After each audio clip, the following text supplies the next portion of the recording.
Halo guys, welcome back to my YouTube channel. Welcome back to Gensis Talk. Oke, di video kali ini gue bakalan ngebahas tentang overthinking.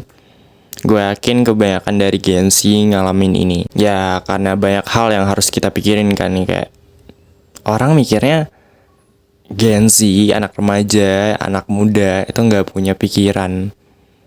Kayak lo belum pernah cari duit, lo belum pernah apa. Kita juga punya masalah anjir. Kita juga hidup gitu loh. Hidup tuh pasti ada aja masalahnya. Entah itu anak kecil, anak remaja, orang gede. Gak cuma melulu yang orang gede doang yang punya masalah. No. Tiap orang valid untuk punya masalah dan merasa terbebani atas itu. So, gue di sini membahas untuk bagaimana gue mengontrol overthinking gue. Gue juga dulu overthinker. Gue masih overthinker, tapi gue bisa kontrol itu. Oke. Let's discuss the case. Oke, sebelumnya mungkin ada yang belum bener-bener ngerti nih overthinking itu apa sih. Mungkin kayak cuma sekelebat doang tahu omongan orang. Overthinking itu adalah ketika lo mikirin suatu hal tapi itu berlebihan. Bukan overthinking itu bukan berarti kamu mikirin atau merencanakan suatu hal, itu bukan. Tapi overthinking itu pikiran yang berlebihan sampai bikin kamu pusing, bikin kamu stres, bikin depresi, bikin yang sampai mikirin hal-hal yang belum terjadi dan itu bikin pengaruh buruk ke diri kamu. Kayak gitu, itu overthinking. Jadi berpikir itu bagus tapi nggak boleh berlebihan. Segala hal emang nggak boleh berlebihan sih, karena ya nggak bagus gitu. So, overthinking itu ada banyak macamnya ya. Overthinking bisa karena kamu takut buat ngelakuin suatu hal karena kepikiran dengan omongan orang. Nanti orang bakal mikir apa ya kalau aku ngelakuin ini, kalau aku ngelakuin itu. Itu yang pertama biasanya dialamin orang-orang. Kedua adalah overthinking tentang hasil atau masa depan. Ketika kamu mengalami suatu proses atau pertumbuhan nih, kamu takut dengan akhirnya nanti bakal gimana ya, sesuai ekspektasi aku atau enggak gitu. Yang ketiga adalah overthinking tentang konstruksi sosial. Itu adalah kayak nanti di umur 20 kita harus ngapain, 25 harus punya anak, segala macam, nikah segala macam. Harus tek ada ketentuan umurnya. Kayak, ya nanti kalau gue 25 belum punya anak gimana? Oke, itu tadi beberapa jenis atau macam case yang aku lihat dan kebanyakan ya. Oke, kita masuk ke solusinya. Yang pertama adalah kayak lo takut buat ngelakuin suatu hal karena takut omongan orang gitu ya. Lo harus tahu bahwa tidak semua pandangan orang itu benar. Maksudnya kayak bukan berarti kebanyakan orang ngomong A, berarti A adalah benar. Belum tentu. Karena sekelompok orang bilang B benar, itu juga belum tentu B benar. Karena benar salahnya itu juga bisa subjektif berdasarkan kebutuhan orang. Kayak contoh, mungkin kamu mau mengkritik gitu ya, mengkritik orang tua kamu. Mungkin bagi sekelompok orang itu nggak boleh karena dianggap membantah. Tapi bagi sebagian orang berpendapat itu adalah hak kamu dan mengkritik itu juga hak. Selagi ada value dan tidak menghina atau kayak ya dengan bahasa yang sopan. Nah, disitulah kamu harus melihat dari dua perspektif. Kamu belajar tidak melihat dari perspektif satu doang. Jadi kayak ketika kamu dapat suatu opini atau pemikiran tentang suatu hal yang akan kamu lakukan itu salah atau benar, itu kamu jangan cari dari satu sumber doang. Di YouTube, Google, segala macam itu udah ada kemudahan buat akses tentang opini, pengetahuan, segala macam. Itu banyak banget, kamu bisa cari tentang opini orang-orang tentang apa hal yang bakal kamu lakuin. Dan ya itu kamu harus cari dari berbagai perspektif gitu loh. Jadi nggak cuma yang satu perspektif doang. Jadi kamu belajar untuk memilah. Kamu nanti menyimpulkan dari berbagai perspektif ini mana yang harus kamu lakuin. Yang kedua adalah turutin apa yang kamu mau. Tapi dengan syarat kamu harus tahu resikonya apa, alasan kamu berbuat hal itu apa, dan hak kamu untuk melakukan itu apa. Dan juga yang terakhir adalah dampaknya serta tanggung jawab atas apa yang kamu lakuin. Kamu harus bisa bertanggung jawab atas apa yang kamu lakuin. Jadi, semisal kamu mau melakukan A, kamu udah tahu alasan, kamu udah tahu resiko, dan kamu siap bertanggung jawab atas itu, ya udah lakuin aja.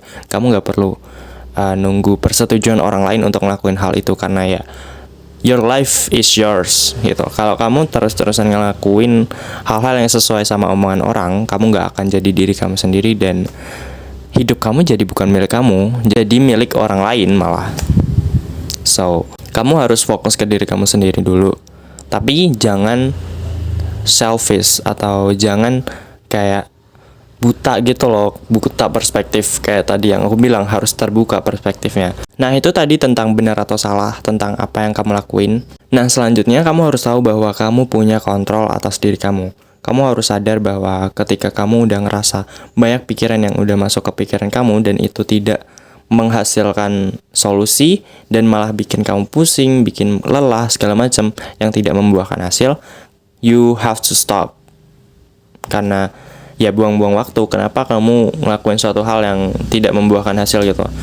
Lebih baik kamu pikirin satu-satu masalahnya, keep calm, jangan ini nanti gimana, jangan yang panik duluan.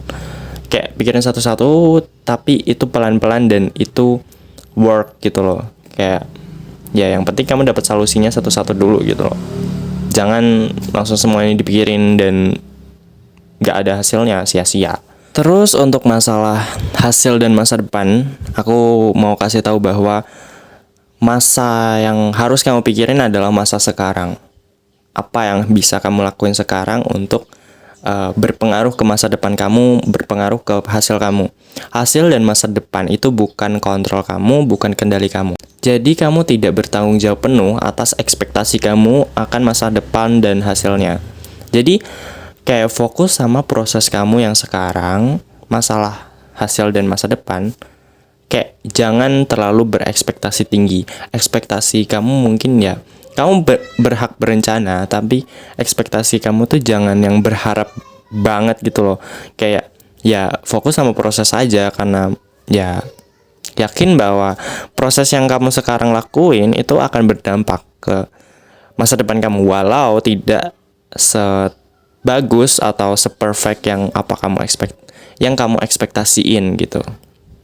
So, apapun hasilnya, apapun masa depan kamu gimana nanti, just accept that, karena ya itu bukan kontrol kamu gitu loh. Dan kamu tidak harus merasa bersalah ketika hasilnya nggak sesuai ekspektasi aku udah usaha segala macem.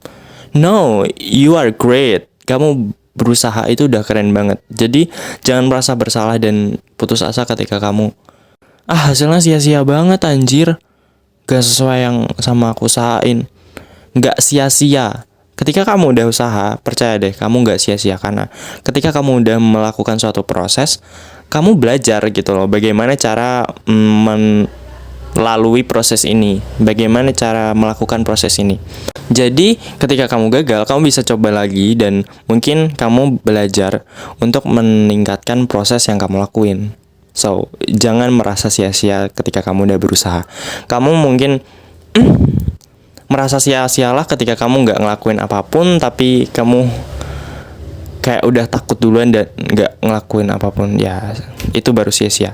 Yang selanjutnya adalah kamu harus percaya diri, kayak optimis aja gitu, bahwa ya ketika kamu udah tahu alasan dan tadi resiko, dan kamu bertanggung jawab atas apa yang kamu lakuin, ya kamu harus percaya diri bahwa kamu nggak perlu merasa malu atau ngerasa bersalah atas sesuatu yang harus kamu lakukan, dan suatu hal yang nggak salah gitu loh.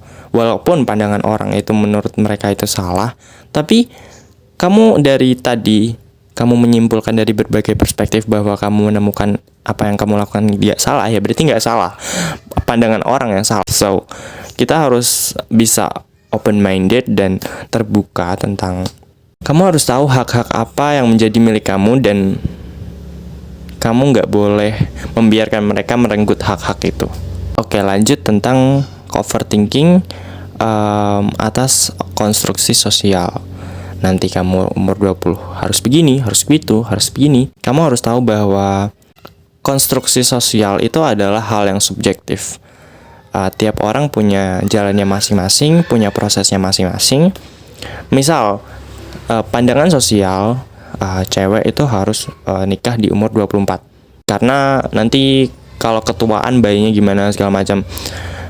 Itu nggak bener. Karena ya nggak butuh yang seseorang nikah itu subjektif. Ada yang orang yang nggak mau nikah, ada orang yang nggak mau punya anak, child free, ada yang ya happy aja single gitu lah. Nanti kamu masa depannya gimana, that's not your business. Kayak ya itu tanggung jawab dia gitu loh. Ketika seseorang bisa bertanggung jawab atas hidupnya sendiri, ya udah, kamu nggak perlu pikirin ini nanti gimana, bukan hak kamu, bukan urusan kamu. Hidup orang ya urusan orang tersebut gitu loh, punya jalannya sendiri, punya haknya sendiri. Kamu punya hak untuk menentukan bagaimana hidup kamu gitu loh. Even itu orang tua kamu, keluarga kamu, selagi kamu bisa bertanggung jawab atas itu, just do it. Kayak just do what you want to do. Oke, sekian dari gua. Semoga apa yang gua sampaikan bermanfaat dan semoga ini bisa menambah POV kalian dan juga bisa membantu solusi atas problem kalian. So, thanks for watching and see you on the next video. Bye bye. Have a great day.